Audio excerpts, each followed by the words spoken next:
तो दोस्तों आप सभी का स्वागत है, अभिनंदन है, वंदन है। ये कहें कि फूल है, चंदन है, रिश्तों का अभिनंदन है, पलक बिछाए बैठे हैं आपका अभिनंदन है। अभिनंदन और वंदन की इस बेला में हम कॉलेज के उन सुनहरी यादों का जिक्र आपके बीच करने जा रहे हैं जो पल हमने दिल से जिए हैं। यूँ तो ज़िंदगी में हर इंसान आता है, चला जाता है, लेकिन ऐसे ही कुछ खास लोग जो दिल में जगह बना लेते हैं, वो चाहकर भी वो जगह नहीं निकल पाती। ऐसी एक शख्सियत हमारे बीच हैं, एक ऐसे सीधे साधे भोले भाले, अपनी मस्ती में मगन रहने वाले और एकदम स्वतंत्र विचारों के धनी और बच्चों के आदर्श पवन जी भंवरिया आज हमारे बीच हैं। पवन जी नमस्कार। नमस्कार। और बताइए क्या हाल चाल है? बस बढ़िया। आपका मैसेज मिला कि भाई बातचीत करेंगे तो काफ़ी अच्छा लगा। मैंने कहा चलो। दरअसल क्या पवन जी, आग्रह जैसे बहुत सारे दोस्तों ने किया था, आपने भी एक बार कहा था कि ऐसा कुछ करें अपन ताकि बिल्कुल लोगों को ये पता चले कि उस ज़माने में श्री कल्याण महाविद्यालय में आज 30 साल होने वाले हैं। वैसे हाँ। वो पीछे मुड़ के देखें तो लगता नहीं, लेकिन 30 साल हो गए। मैं 95 में आया था कॉलेज जी। तो आज 30 साल होने वाले हैं। एक आप कह सकते हो 2 पीढ़ियाँ बदल गई हैं, बहुत कुछ बदला है। और अभी जो नए बच्चे हैं जो अब कॉलेज में आ रहे हैं, उनको जानना चाहिए कि उस समय क्या था और आज क्या है। पवन जी, उस वक्त आप बड़े इनोसेंट से थे, भोले भाले थे, लगभग पीछे की कतार में खड़े होके ऑब्जर्व करने वालों में से थे। एकाएक आपने किताबों से दोस्ती की और एक दिशा में लगे रहे। उसके बाद जैसे आप आगे से आगे बढ़ते रहे और आज जो पद है आपका, एक आदर्श लेक्चरर का पद जो है, तो इसके पीछे की कहानी क्या है? देखिए, मैं 1995 में कॉलेज आया था जी। और मुझे आज भी याद है, हमारे रसायन शास्त्र के लेक्चरर थे। उन्होंने पहले दिन क्लास में आते कहा था कि आप 12th तक बंधन में थे, आपको होमवर्क करना होता था। सुबह के आप प्रार्थना करते थे, उसके बाद क्लास में जाते थे, बिना वजह बाहर नहीं जा सकते। लेकिन कॉलेज में आपको कोई कुछ नहीं कहेगा, कोई होमवर्क नहीं चेक करेगा। आप पढ़ते हो तो भी ठीक है, नहीं पढ़ते हो तो भी ठीक है। ये आपका जीवन है, आप चाहे तो इसे बना सकते हैं, चाहे तो बिगाड़ सकते हैं। और देखिए, उस समय मैंने नोटिस किया कि अब अगर पीछे मुड़ कर देखते हैं तो उस समय कैरियर जैसा कुछ नहीं था। सबका ये था कि कॉलेज आ रहे हैं, थोड़ा बहुत पढ़ लेते थे, लेकिन सीखते बहुत कुछ थे और वो बहुत काम आया जीवन में। अब जो मेरे साथ थे वो सब सरकारी सेवा में नहीं आए हैं, बहुत से अपना अलग काम कर रहे हैं, लेकिन सब अच्छा काम कर रहे हैं। और आज तक कभी भी मैंने उनके बारे में कहीं ये नहीं पढ़ा कि उन्होंने गलत किया है। तो वो एक जीवन की पाठशाला थी कॉलेज, ये मानना पड़ेगा। वाकई। तो और जैसे सब साथी थे, उनसे बहुत कुछ सीखने को मिलता था। और कॉलेज असल में, जैसे मेरे पिताजी अक्सर कहते हैं मेरे को, उनका जब मैं कॉलेज में आता तो उन्होंने एक बात कही थी कि कॉलेज पढ़ने के लिए नहीं होती है, सिर्फ पढ़ने के लिए स्कूल होती हैं। कॉलेज में बहुत कुछ सीखा जाता है और ये जीवन में आपको बहुत मदद करता है। तो कॉलेज में सिर्फ किताबों के मन लगे रहना, और उससे बड़ा फ़ायदा मिला आगे। यद्यपि मैं कॉलेज के दौरान बहुत गंभीर विद्यार्थी नहीं था, लेकिन उसके बाद जब मैंने एक बार पढ़ना शुरू किया तो मुझे ऐसा लगता है कि एसके कॉलेज में जो कुछ सीखा था ना, उसने मेरी बहुत मदद की। और एक तो मानसिक रूप से बड़ा मजबूत बनाता है आदमी को अपना कॉलेज उस समय का। उस समय सबसे बड़ी बात यह थी कि सबके पास ये पैसे नहीं होते थे जी। तो आज कभी भी जो ये भौतिकवाद है ना, ये अपने को प्रभावित नहीं करता। मेरे कभी दिमाग में नहीं आता कि मेरे पास ऐसी गाड़ी होनी चाहिए, ऐसा मोबाइल होना चाहिए। ये मेरे लिए इश्यू नहीं है। कभी मेरे दिमाग में नहीं आता कि मेरे पास कौन सा मोबाइल है, कौन सी गाड़ी है, क्योंकि उस समय यह हालत थी कि 10 लोग मिलकर 100 रुपये नहीं जुटा पाते थे। ठीक है। तो मेरे को याद है, मैं कॉलेज में था तो मेरे को पिक्चर देखने का बड़ा शौक था। अब पैसे होते नहीं थे, घर वाले तो पैसे मांगते थे, पहले पूछते किस लिए चाहिए, कॉपी चाहिए तो ला के दे देते। तब मेरे पास तो मेरा बैंक था, मेरी नानी, यहाँ कटराथल मेरा ननिहाल है, पास ही है। मेरे को ये होता था कि पिक्चर देख के आनी है। उस समय 12-13 रुपये लगते थे। अच्छा, ननिहाल डोरवाल में है या मीलों में है? डोरवाल। अच्छा। मेरे नाना जी रणमल सिंह जी अपने शिखर में 1977 में एमएलए भी रहे हैं। शिखर के तो ज़्यादातर जो पुराने लोग हैं सब उनको जानते हैं। पर मेरे नाना जी मेरे को एक पैसा नहीं देते थे। उनका भी यही कहना था कि इसको पैसे किस लिए चाहिए। पर मेरी नानी का सॉफ्ट कॉर्नर था, तो मैं जाता तो वो मेरे को 10 या 20 रुपये पक्के तौर पे दे देती थी, और वो लेके अपन तो फिर सम्राट सिनेमा में पहुंच जाते थे, क्योंकि पिक्चर देखने का बड़ा शौक अच्छा, था आपने उसमें। सबसे पहले कौन सी फिल्म देखी थी? अकेले अकेले। मैं 9th में था और रंग मूवी आई थी, कमल साधन और दिव्या भारती अच्छा, की। दिव्या भारती हाँ, की। वो वाली। उस जमाने में दिव्या भारती का क्रेज मैं भी 10th में जबरदस्त था जब दिव्या भारती की डेथ हुई थी। मेरा मैथ्स का पेपर था हाँ। और मैं अपसेट हो गया था। दिमाग खराब हो गया वाकई। मतलब वो गजब हीरोइन थी, नो डाउट। अगर वो जिंदा रहती काफी आगे तक हाँ, जाती। उसकी मासूमियत, संवाद अदायगी जबरदस्त, वाकई। मतलब दीवाना आजकल मूवी की जहाँ से हीरोइन शाहरुख में खान वो चला सब था। चीजें नहीं मिलती। उसका वो गाना, वो कौन सी फिल्म, दीवाना में वो थी शायद, हाँ, है ना? दीवाने में थी। वो माँ मुझे वो काजल दे दे, वो इस तरह का। वाकई वो जबरदस्त। आकर्षित करता था उसका फेस। हाँ, नहीं, ज़बरदस्त हीरोइन थी। और मैंने कहा ना कि अगर वो जीवित रहती तो काफ़ी आगे तक जाती। अब उस समय जैसे शाहरुख खान स्टार बन रहा था, बाजीगर देखी थी मैंने। और उस समय असल में क्या था कि पिक्चर देखना मतलब एक अपराध था, ठीक है। अगर और कुटाई अपने होती है। परिचित भी ऐसे थे कि जैसे अगर मूवी देखते हुए आप पाए गए, आपके परिचित ने देख लिया कि मूवी देखने के लिए अंदर जा रहा है पिक्चर हॉल में, तो जैसे तो वो बहुत बड़ा सारे काम छोड़ के पहले घर जाता था, बताता था कि आज आपका बेटा पिक्चर हॉल गया पिक्चर हॉल है गया। और शाम को कुटाई होती थी, ठीक है। मेरे बच्चे विश्वास नहीं करते कि पिक्चर देखना अपराध था, क्योंकि अब वो मेरे साथ भी चले जाते हैं, अकेले भी चले जाते हैं। मैंने कहा मैंने पेरेंट्स को बता के तो नौकरी लगने के बाद फिल्म देखी है, ठीक है, वरना चुपचाप ही देख के आते थे। 1-2 बार अच्छा, पकड़े भी गए। जैसे 9 से 12 या 12 से 3 या 3 से 6 या 9 रात को, रात्रि का 9 से 12, कौन से शो आपको ज़्यादा पसंद था? मैं तो शो तो 12 से 3 ही देख पाते थे, कि स्कूल से बंक करके जाते थे ना। और अच्छा, 12वीं क्लास तक कौन सी स्कूल में आपकी शिक्षा रही? मैं 10th तक तो था जैन स्कूल में, फिर 11वीं 12वीं मैंने की चितलांगिया स्कूल से। चितलांगिया स्कूल से? हाँ, साइंस थे पन्नालाल चितलांगिया में। अच्छा, इतने 10-12 बच्चे थे हम। भाई, ऐसा सुना जाता था उस समय कि चितलांगिया स्कूल में वही लोग आते हैं जिनके सारे रास्ते बंद हो जाते हैं। लेकिन वो साइंस की वजह से आप वहाँ आए। नहीं, मैं पहले आया था SK स्कूल में, तो यहाँ काफ़ी भीड़ भाड़ थी, खूब बच्चे एडमिशन लेते थे। तो किसी ने राय दी कि चितलांगिया में काफ़ी कम बच्चे, उधर चले जाओ। अच्छा। वहाँ इतने 10-12 बच्चे थे। हाँ हाँ। पर वो कोई ऐसा डिसीजन नहीं था। और दरअसल क्या, या तो मार्क्स आपके कम रहे होंगे चितलांगे में आने के लिए। हाँ। मैं कोई नुक्ताचीनी नहीं कर रहा, क्योंकि वरना तो SK में जाते आप। हाँ, तो ऐसा ही कुछ कारण रहा। बट 10th में जैसे मेरे 60% थे पूरे, ठीक है, और मैथ्स मेरी ठीक थी मेरे हिसाब से, तो मैं SK में आ गया। फिर यहाँ SK में उस समय क्या खूब सारे बच्चे होते थे, कोई ध्यान देने वाला नहीं था, इस तरह का माहौल था। तो घर पे आके डिस्कस किया तो किसी ने कहा चितलांगे में चले जाओ, वहाँ बच्चे बहुत कम होते हैं। हाँ। और वहाँ चले गए।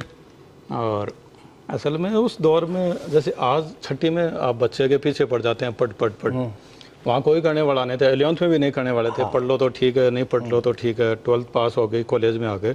तो मैंने कहा ना, उस समय ये कोई प्रेशर जैसा कुछ नहीं था। और ज़्यादातर लोग 20 साल के आसपास खुद के दिमाग में आते थे कि पढ़ना चाहिए, तब पढ़ना शुरू करते थे। सही बात है। पेरेंट्स के तो ये था कि पास हो जाए तो ठीक है, इतनी पढ़ाई थी, उनको ज़्यादा इंटरेस्ट नहीं था। से आज तो छठी की क्लास के बच्चे की भी लोग मार्कशीट देख रहे हैं, उस समय कोई तो नहीं जैसे देखता था। ये फिल्म में आप देखते थे तो आपके मन में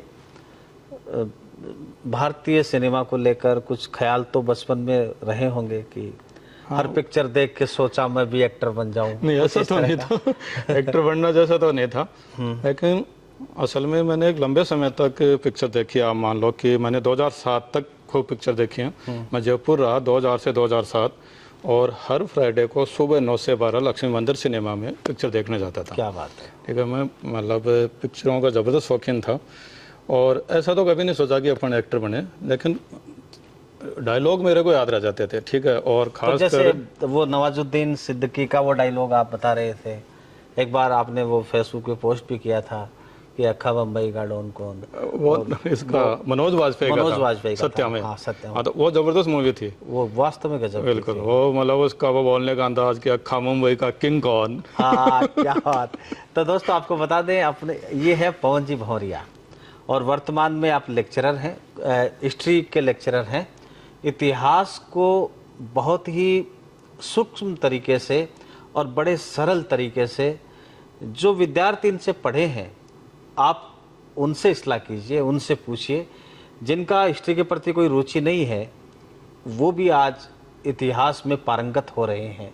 कारण है कि ये खूब मेहनत करते हैं और इनकी किताबें भी चल रही है। अपनी किताबों के बारे में जिक्र करें सर। असल में किताब लिखने का वैसे मेरा कोई प्लान नहीं था।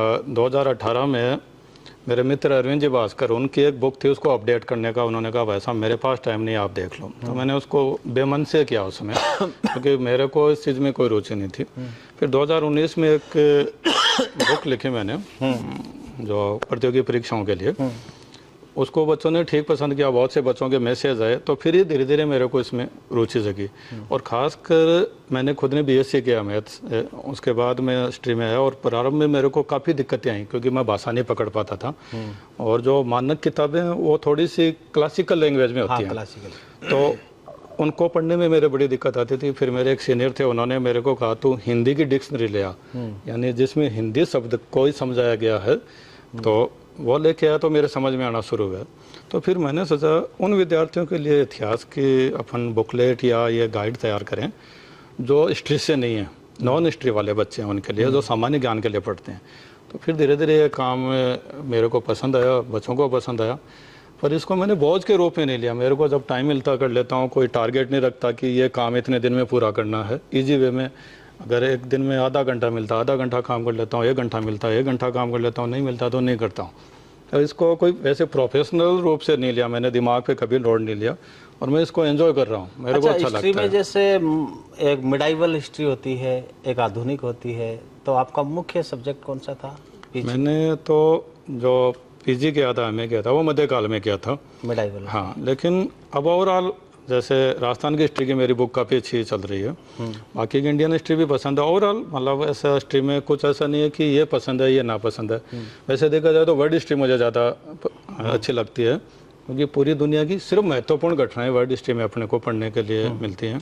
दरअसल क्या आपका बॉडी स्ट्रक्चर भी मतलब वर्ल्ड लेवल का है तो उसमें देखते ही यूँ लगता कि यार पवन जी कोई अंग्रेज है ना तो ये भी अच्छी बात है, और आपका ज्ञान विस्तृत है ही।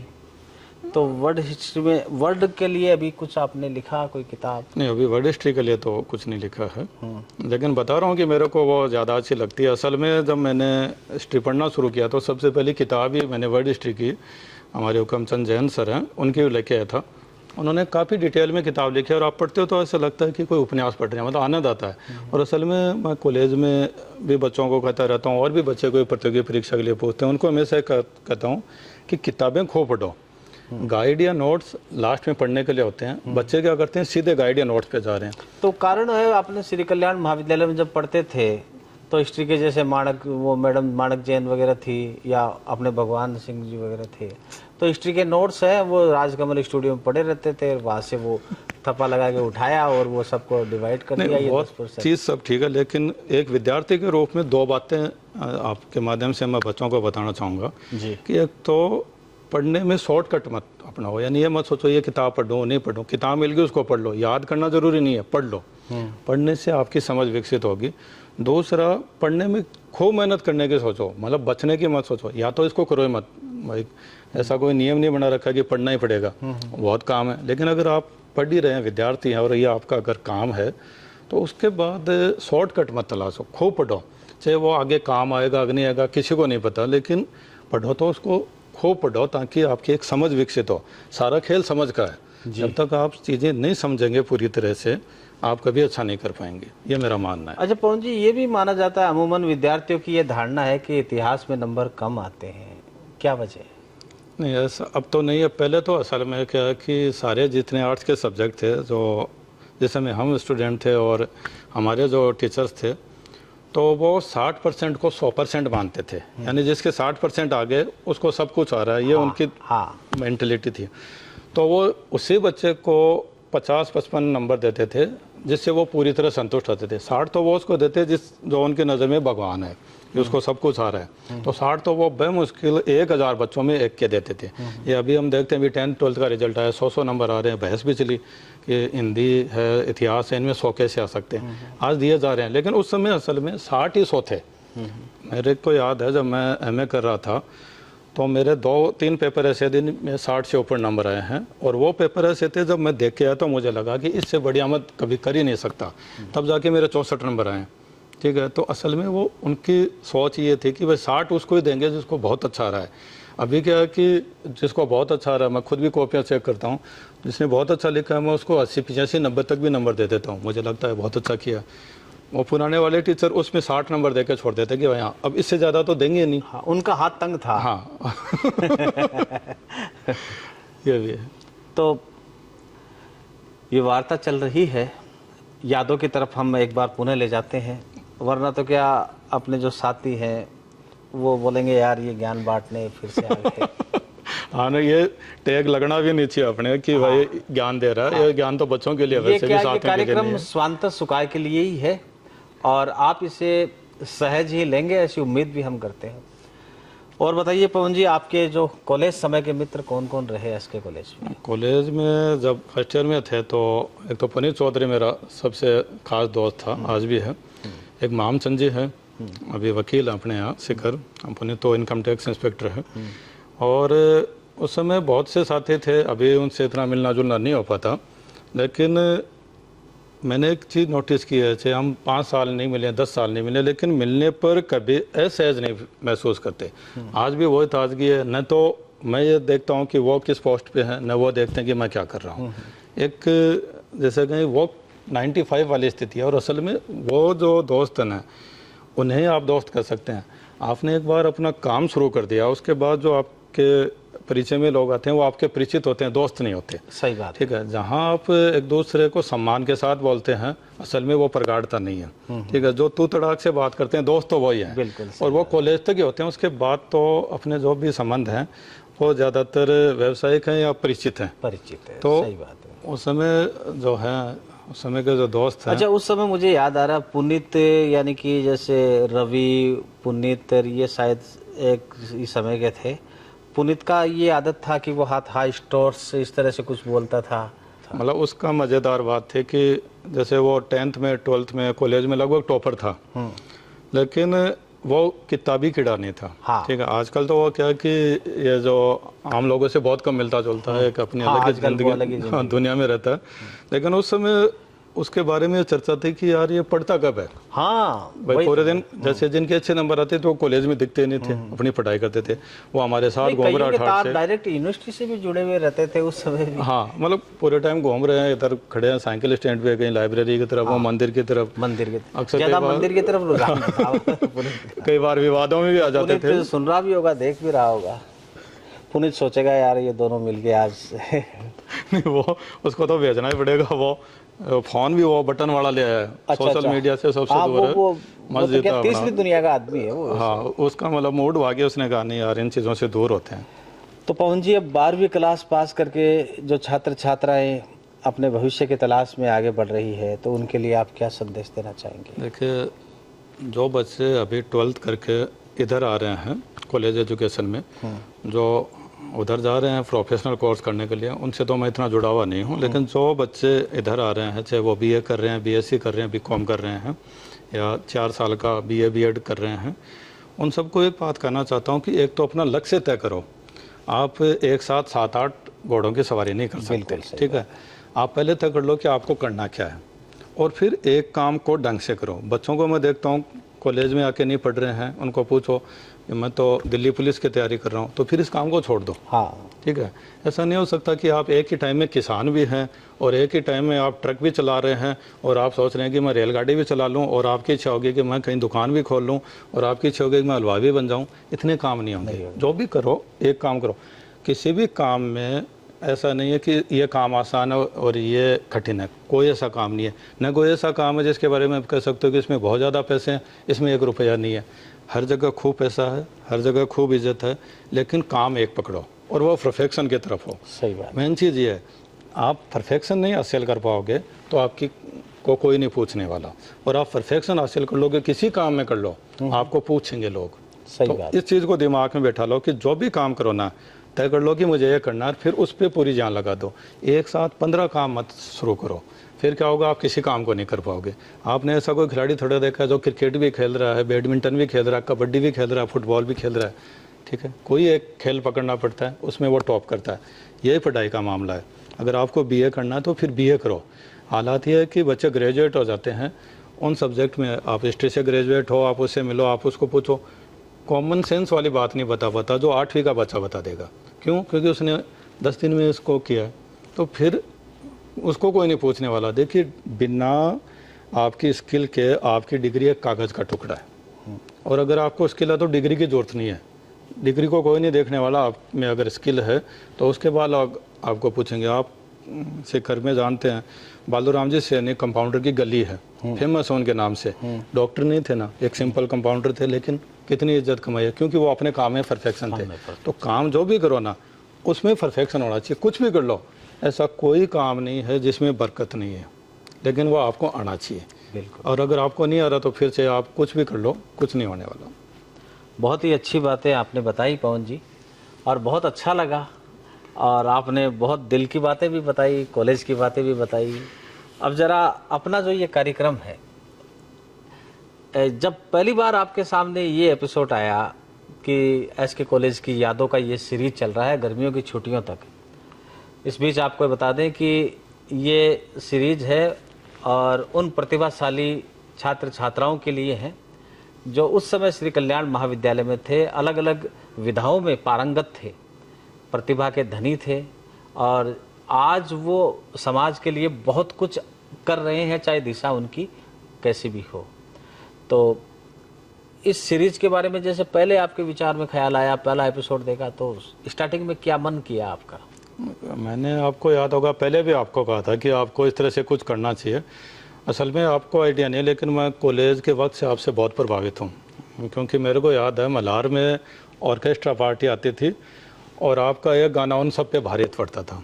ठीक है, तो कॉलेज में आप एक ऐसे व्यक्ति थे जिसको पूरी कॉलेज पसंद करती थी। ठीक है, और चाहे कोई भी बच्चा हो, कोई भी स्टूडेंट हो, ऐसा कोई नहीं था जो आपको पसंद नहीं करे।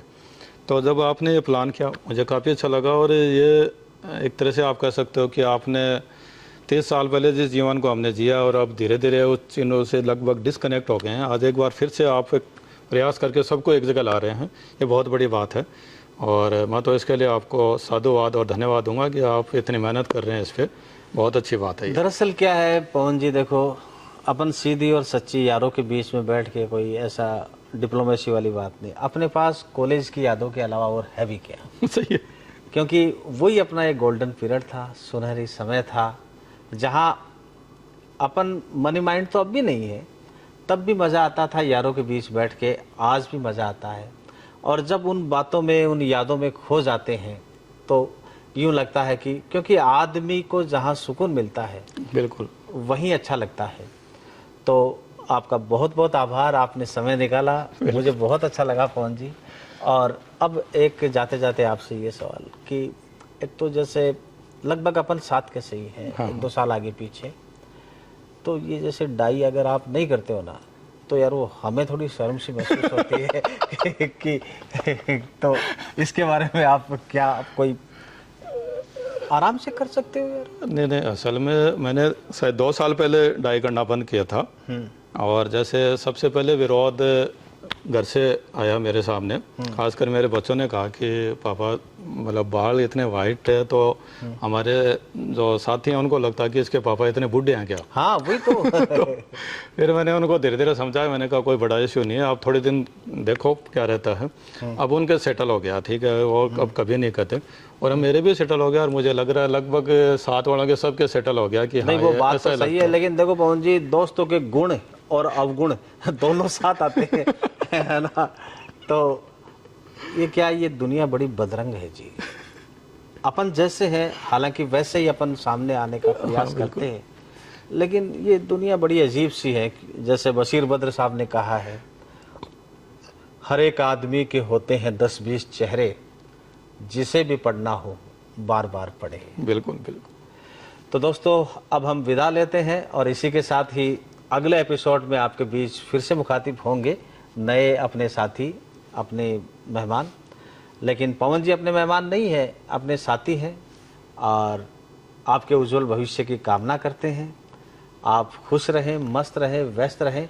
और एक बात ये कि जब भी कोई श्री कल्याण महाविद्यालय का छात्र छात्रा मिले और आपका मन करे कि ये एपिसोड वहाँ तक पहुँचाना चाहिए, तो चुपके से आप जैसे मैसेंजर में कभी रजाई के अंदर मोबाइल डाल के सेंड किया करते थे, वैसे कर सकते हैं, इसमें कोई रोक टोक नहीं है। धन्यवाद।